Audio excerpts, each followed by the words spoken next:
tricky though. I seem to be surrounded by people like that. Remember that film, that Sliver or something? Okay, right. When they've got video cameras. Yeah. I'm just looking onto everybody's world and just seeing what people are getting up to. There's nothing wrong with that.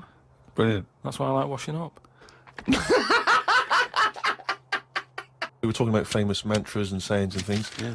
Never has a Manc said so much to so many that means so little. Brilliant. So you can have that on your headstone. Rupert. Your little round headstone.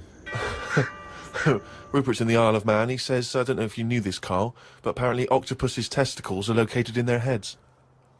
Yeah. But then, to me, that isn't that amazing, because at the end of the day, an octopus, really, all it is an head. Isn't it? So everything it's got has to be in the head? It has to be in the head. It'd look daft if they dangled down below. Right? So all it is... I mean, there's a lot of facts. It'd look daft if they dangled down below.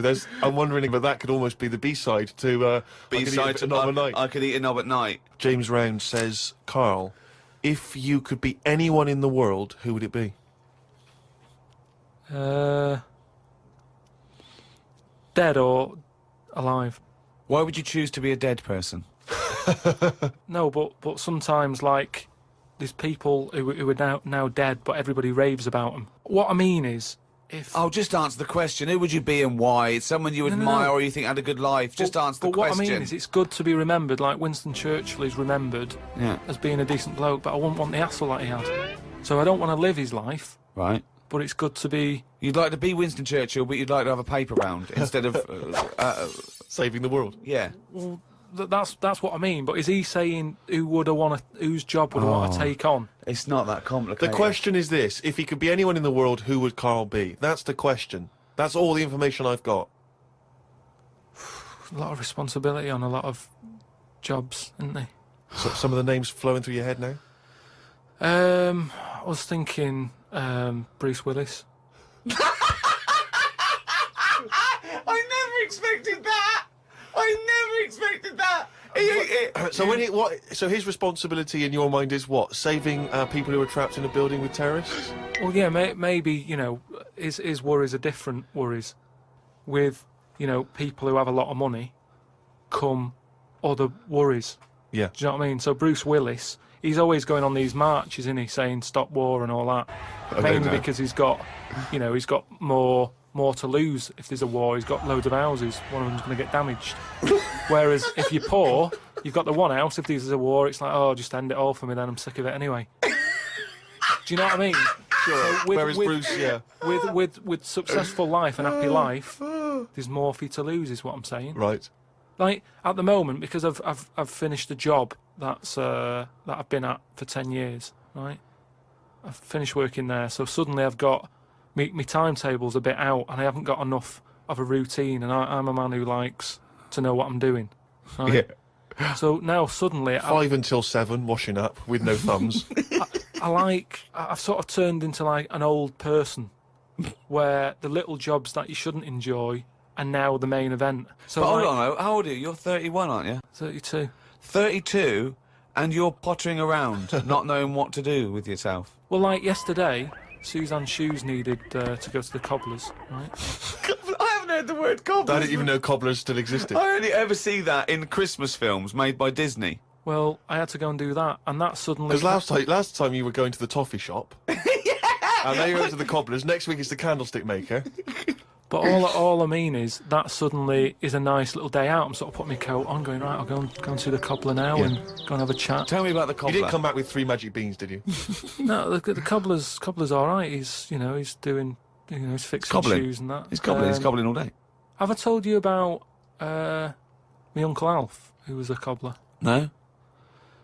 I'm sure I told you about him. He's the one who, he lived in like a bedsit, and he had 2 tellies. He had like one that the sound didn't work on, and one that the picture didn't. But both together, it worked. Oh, right, okay. So as long as he was watching the same channel on both, sound came out of one telly, and he'd watch the picture on the other. Brilliant. And he slept in like a rubber dinghy, right? But he was... Whoa! You can't just let that slide. Why did he sleep in a rubber dinghy? He just liked boats and stuff, and he sort of... Yeah, I like boats, but they're better on the water. Beds are better to sleep on. boats are better to sail on. Well, he just had it in there. It's a bed sit. It was really tight space. Boat sit. He's got this. He's moved into a dinghy sit. He's got this dinghy, so he's thinking, well, rather than it get in the way, I might as well use it. Yeah. Right? But he was a cobbler, and he used to like repair like my shoes and that, right? Yeah. But he'd always sort of overdo them, right? So What do you mean? like, Fancy. do you know like Pimp My Ride on MTV? Yeah. Because he does up shoes, he'd go mental on them. What do you mean? There was the stereo. Yeah. Well, no, There was horns. It's like, Here Go comes faster Carl stripes down the side. yeah, here comes Mr. Pilkington. He's got the fastest shoes in the land. well, he'd just make shoes that would last forever. So instead of putting like one sole on, he'd put about 5 on. So it looked like one of them built-up shoes that you never see. He'd just put loads of stuff on. They'd last forever, but they did. But they look because like I was- orthopedic shoes. Yeah, yeah. It just like suddenly I was like 6'7" whenever he'd sort of sorted my shoes out. But he's a cobbler, and you know it's work. That's always there for you, isn't it? I suppose so. So you went out with to take Suzanne's shoes to the cobbler. Yeah, so that's it. Yeah, so I just took him to the cobblers and that was like a nice little job for the day. I got a leaflet through the door saying, you know, if you want to walk a dog, you know, the rates are good. I don't know what they pay and that. And I thought if I do that and get a paper round, 2 in 1. Sorry, you just went from a job, right, where you were the head of production at a radio station, dare I say it, on... can I discuss your...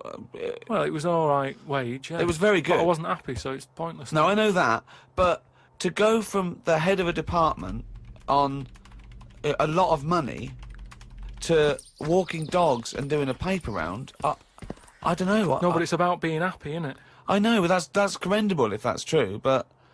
okay. And all that right. makes you happier.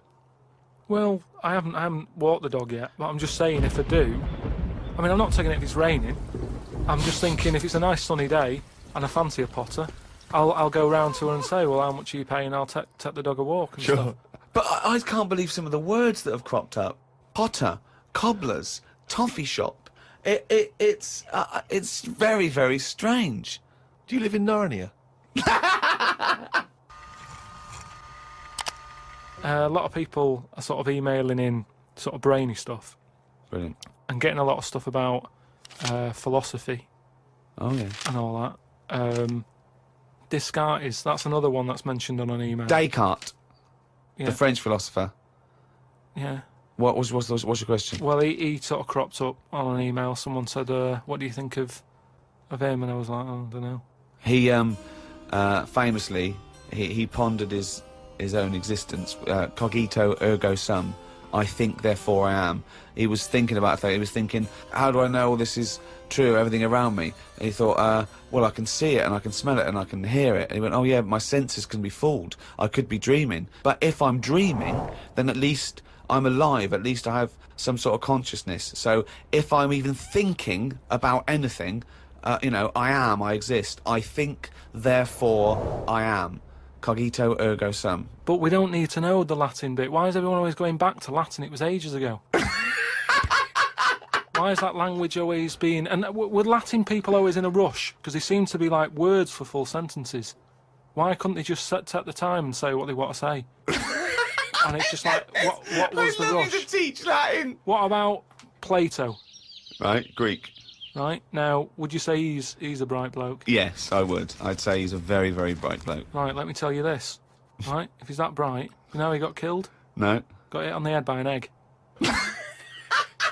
Fucking hell! Well, he's not so clever then, is he? That's what I'm saying. Boo! What's the story with the egg? He was on holiday or something, right? And He was on holiday. In Greece, probably. he was having a walk about, and a bird was flying over the sort of. This over the bird beach. was what? A great auk? What size bird killed him with his egg? It was a big one, yeah. Was it? And the way they used to crack An ostrich on a hang glider. the eggs open to let the kids out, they used to drop them on rocks. What bird is this? Dropping its egg to let the kids out? You are a maniac! You are a maniac! And Plato had a little bald head. Right. So from the top, the bird's there looking down, and it goes, oh, there's a little rock, I'll drop the egg. Hit him on the head, killed him.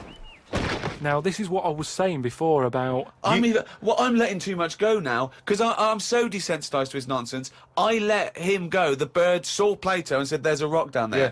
Well, if these birds are killing people with bald heads, you've got to be terrified. So, but listen, this is what I'm saying, though, right? Before, about knowledge and that, how knowledge is hassle, or success is hassle. I think that was Newton.